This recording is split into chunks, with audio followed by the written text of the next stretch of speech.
আচ্ছা, ZDHC road map.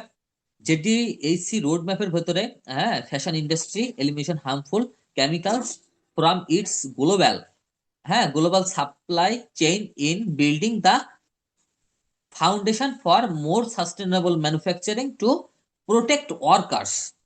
আচ্ছা, প্রথম কথা বলা হয়েছে কি ওয়ার্কার্স। এখন আমি প্রথম যারা এইটা ব্যবহার করে তখন কারা ব্যবহার করে এটা? ফ্যাক্টরি ওয়ার্কাররা হাতে ধরে, তারা বিভিন্নভাবে গোলা বা বিভিন্ন পারপাজে বিভিন্ন ভাবে তাদের ফাংশন ওয়াইজ ইউজ করে। তো প্রথম যারা হচ্ছে তারা প্রথমে সাইড ইফেক্টে পড়তিছে, তারা এর এফেক্টে পড়তিছে। দেন কি কনজিউমার্স, আমরা যারা ইউজ করতেছি, একটা ফ্যাক্টরি থেকে একটা কাপড় ইউজ হয়ে বের হইলো, এন্ড বডিতে আমরা ইউজ করতেছি।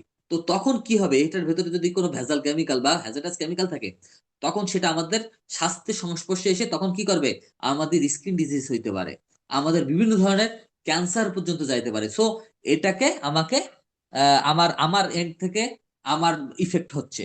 দেন হচ্ছে কি আওয়ার প্লান্টস ইকোসিস্টেম।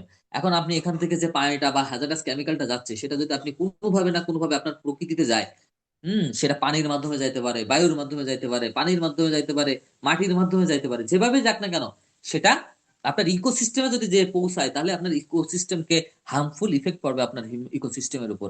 সো এই যে টার্গেট গুলো, মানে এইগুলো, এই যে জিনিসগুলো, সেটাকে সিকিউর করার জন্য, সেটা কি আমাদের হেলথটাকে, আমাদের ওয়ার্কারদের হেলথটাকে ইনশিওর করার জন্য, প্রপার ওয়েতে হেলথটাকে প্রোটেক্ট করার জন্য, দেন আমাদের কনজিউমার যারা আমরা এই কাপড়গুলো ইউজ করতেছি, সেখান তাদেরকে হেলথটাকে প্রপারলি যেন হার্মফুল ইফেক্ট থেকে মানে আলাদা থাকে বা প্রোটেক্ট থাকে, সে কারণের জন্য প্ল্যান্টকে যেন ইকোসিস্টেম বা বায়োডাইভার্সিটি বা বায়ো, আপনার হচ্ছে, যেটা বলি আপনার হচ্ছে ইকোলজি বলেন, সেটাকে আপনার প্রোটেকশনে আনার জন্য আমরা এই যে জেডিসি রোড ম্যাপ, হ্যাঁ, আমরা অ্যানালাইসিস করা আর কি, বা আপনার লঞ্চ করা।